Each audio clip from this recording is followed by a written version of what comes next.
So I just got this box from Tru Grit Fitness, and inside is the Reaper bike. It's a fan bike with variable resistance. And in this video, we're gonna open it up, put it together, and I'm gonna give you my first impression. Hey, my name's Mike Behrens, and I have been an independent professional wrestler for over 20 years. I've had a home gym for over a decade, and I built this one that I'm standing in right now about 3 years ago. And I'm always selective on which equipment I bring into my gym. I've had a fan bike, one of those old Schwinn bikes, for a very long time. For what I paid for it, and for as old as it was great. But it was time to upgrade. And I've had the Grit Runner Elite from Tru Grit Fitness for a little while now, and I love that piece of equipment. I've made some other videos on it that I'll link up in the description. But when it was time to upgrade my fan bike and I saw the Reaper bike from Tru Grit, it was a no-brainer to add the Reaper bike to my home gym. So let's open it up and get it put together. All right, so this was delivered via a freight truck. I got a call a few days in advance and they called, scheduled delivery. Delivery came. It was one of those rare times where the delivery driver was early. They gave me a window between 9 and noon. He showed up at 8:30 and it was awesome. I was so pumped for that. So the box comes, it's not really marked on the outside other than there's an arrow pointing up. So I'm assuming that's how this goes. So let's get this opened up. Looks like it's a box within a box.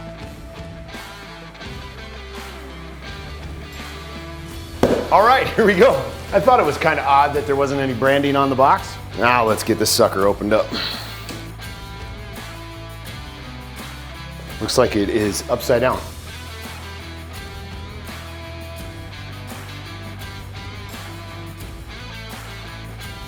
All right. 3 boxes later, it's time to actually open it up. First thing is a box. Oh, this looks like the monitor here.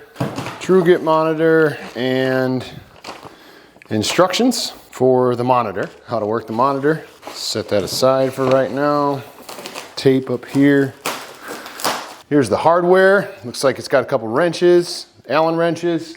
So you should have all the hardware you need to do it without any extra tools of your own.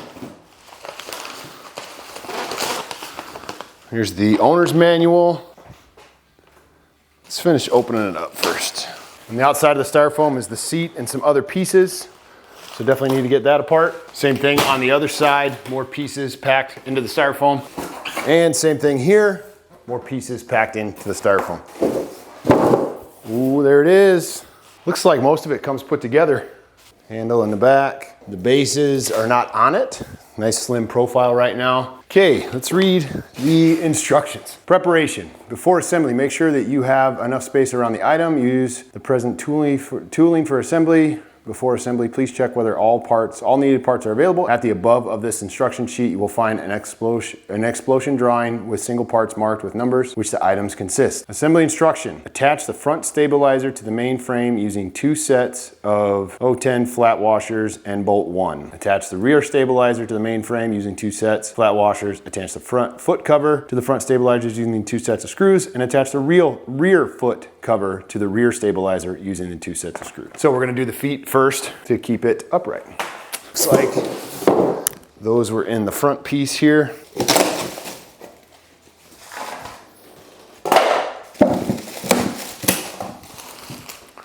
This looks like a cover piece also. I think this is the back cover. Ooh. Ow. Poked my finger on a screw. There's screws in here, so be careful when you take it out of the box. Okay, now we gotta get the bases out. Okay, got everything out of there. Attach the front stabilizer. Looks like it just pops right on there. I'm gonna tip it over. Don't wanna drop it. Let's just go ahead and flip it all the way over. And I can do it. 2 pegs slip right down on top. Oh, that was pretty easy. Now what size bolt? I'm gonna assume it's these. Okay, there's a bolt and a washer. Washer comes on the bolt already. It's the smaller bolts. Hand tighten that. Get the other bolt on. Attach the rear stabilizer let's go ahead and tighten these down using the Allen wrench provided. Tight. Now let's put on the back piece. There's 2 pegs. Slide right down on top. Get the bolts and the washers. Line up the holes. Get them started and tighten them down. Use the Allen wrench. Okay, pretty tight. All right, got both the bases on. So now we're gonna flip it back over. Handy dandy handle on the back.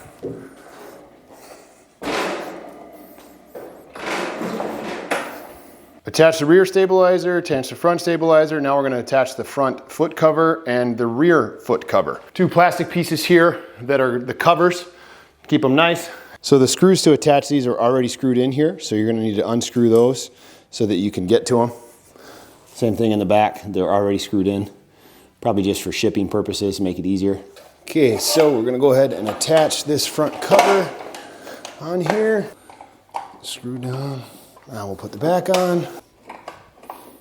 Rear stabilizers and covers are on. Next, we are going to slide the seat post into the vertical seat post. Then use the shape knob and flat washer to lock it in place. So now we're gonna put the seat on. Seat looks like a really nice seat.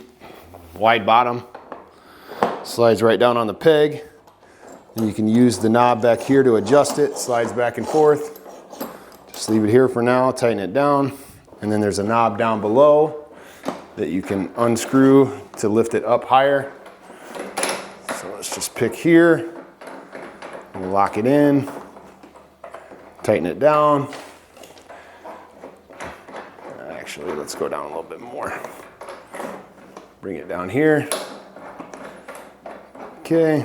Now fix the seat to the seat post as shown and tighten the bolts around the screws under the seat. So under the seat, there's 2 screws here that you'll tighten to tighten this part around the seat peg. You'll tighten them using this part of the tools provided. There you go, nice and tight. Looks good.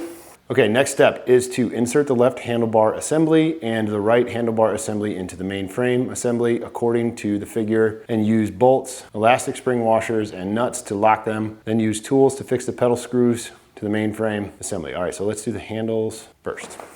Left.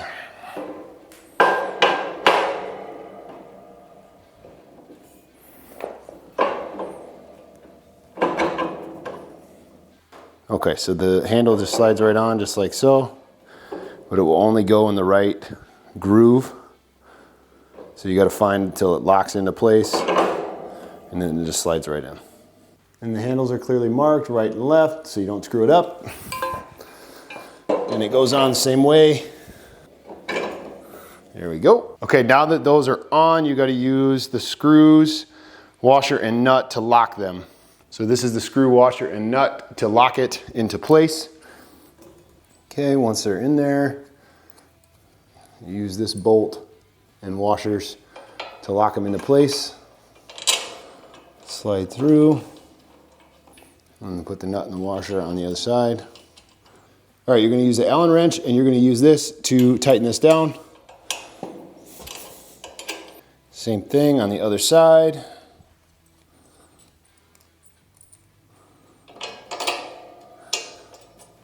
All right, now that the handles are attached, we're gonna attach these little footrest things on the outside. Just screw right in just like that. Okay, now we're gonna put the pedals on. They are marked left and right to make sure you're doing the right way. Screws in here. I'll give you a wrench to help tighten it down. A little note right here says turn counterclockwise. Cool, that's done.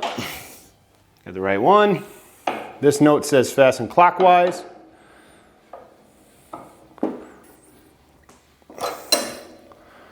All right. So I just read the instructions and I realized that I did the pedals out of order. The pedals are actually the last thing that are supposed to be installed, but I went ahead and did them anyway, so no big deal. So now we need to, after connecting the plugs, fasten the electronic watch connecting assembly and the mainframe assembly with the hexagon socket bolt and spring washer. Finally connect the plugs. A1 and A2, then fix the computer on the electronic watch connecting assembly with the bolt, and then fix the aluminum alloy kettle rack on the electronic watch connecting assembly. So basically install the monitor. So this is the neck piece that's gonna attach right here. There's a plug to connect everything together. So we're gonna undo the twist ties. This is twist tied as well, so you don't lose it. These bolts are already screwed in, so they need to come out. We'll go ahead and connect these. Just kind of snap right in there together. Feed them back down inside the frame. Those bolts back out. Get the Allen wrench to tighten it. Man, there's just barely enough to get it in there. You're gonna have to hand tighten it all the way down to get the Allen wrench in there. Okay, the next step is to install the monitor. On the back of the monitor is some screws that you need to take out because that's what's gonna fasten into here. Undo the twist tie, holding the cord. Plug in the monitor cord. There's only one way for it to go, so you won't be able to screw it up. Feed that down in there. Get one of those screws back out. Line up the holes. Doesn't look like it matters which spot you go with. I would start all 4 screws before you tighten it down, just to make sure you got it lined up. Okay, tighten them down. Before we finish up with the install, there's one more thing, and that's the water bottle holder. There's 2 screws right here on the neck of the console arm. Just unscrew those. Boom, we're done. All right, so now I'm done putting together the Reaper bike. All told, it probably would have taken 30 minutes max. I mean, it maybe took me an hour and 15 minutes with moving the camera around and setting up angles and all that kind of stuff. But if you're doing it by yourself, you could probably get it together real quick. Super easy to install, super easy to put together. Feels super solid, but we'll get into that in just a minute. So let's take a quick look at it first.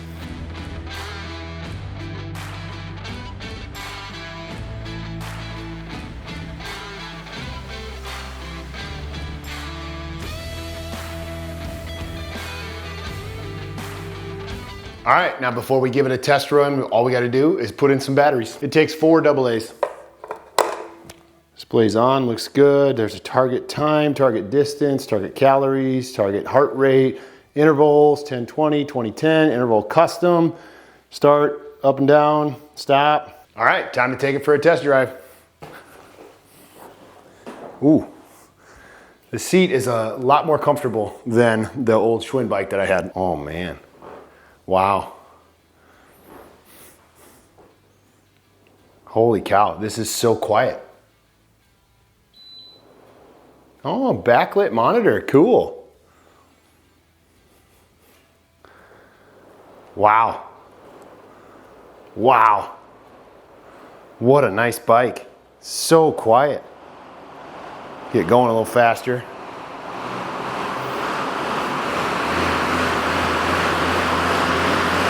Wow.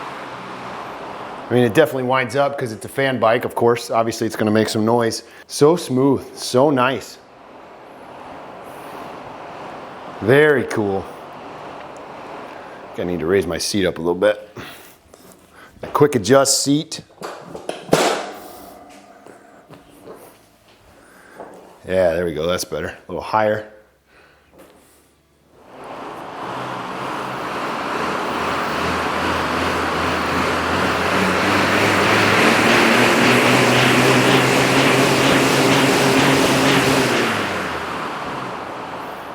Wow. Wow. Whew. This is gonna kick my ass. Awesome. Then it has a quick adjust resistance as well. Right now I have it in the lowest. So let's go up halfway and see how different it is.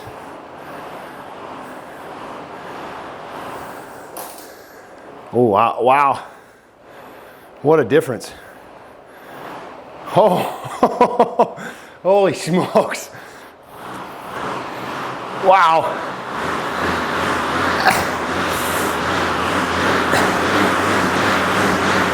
Wow.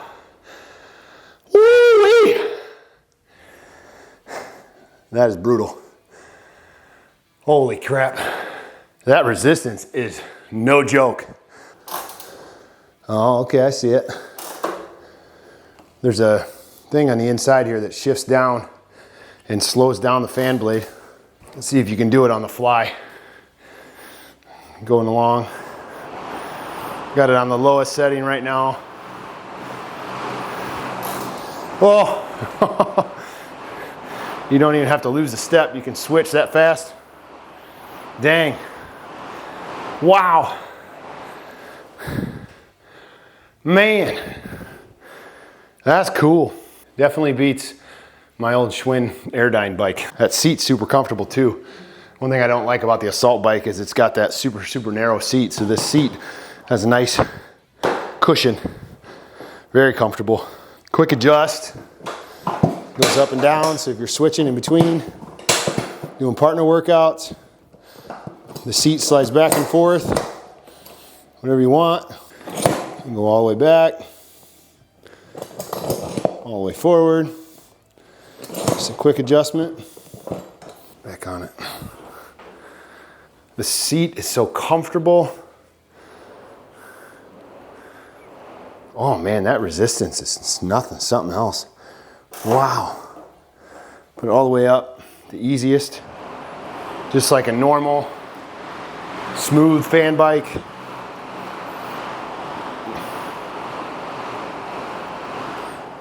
And then you adjust that resistance all the way down. Holy smokes. Even halfway, you can tell a difference.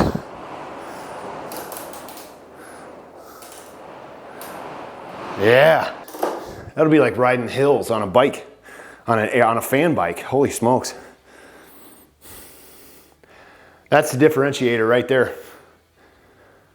Awesome.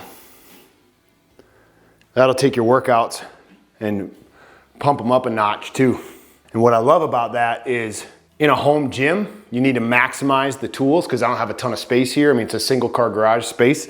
So it's awesome to be able to have resistance training as well as just a fan bike. So you can up level the fan bike. I mean, it just takes the whole fan bike approach to a whole nother level. Literally. Man. That's awesome. Nice thing is there's a handle in the back for easy moving. Nice big wheels on the front. So it's super easy to move around. I like that. I can navigate it, maneuver it inside my gym. I usually keep my bike back here in this corner. And so it just slides right in there. That'll be very nice. And then when it's time to take it out, just pull it out. Perfect. Very cool. So it's safe to say that this is a badass piece of equipment. I cannot wait to implement this into my daily routine. It's definitely an upgrade from the old Schwinn bikes. The variable resistance in this is what will truly set this bike apart from other fan bikes on the market. Can't wait to really put it to the test and see how it works. I can say right from the jump that this is a solid, heavy duty, solid piece of equipment. I've got the Grit Runner Elite from Tru Grit as well, and it's solid, so it's no surprise to me that this is super solid. So if you want to try this out, I'll leave my affiliate link in the description so you can save a little money on your purchase. Definitely stay tuned to the channel because I'm going to do some updated reviews on this in a month, 6 months from now. And if you like this video, subscribe to the channel for more reviews and tips on how you can perform better, recover faster, and live healthy. I'll see you in the next video. Wow.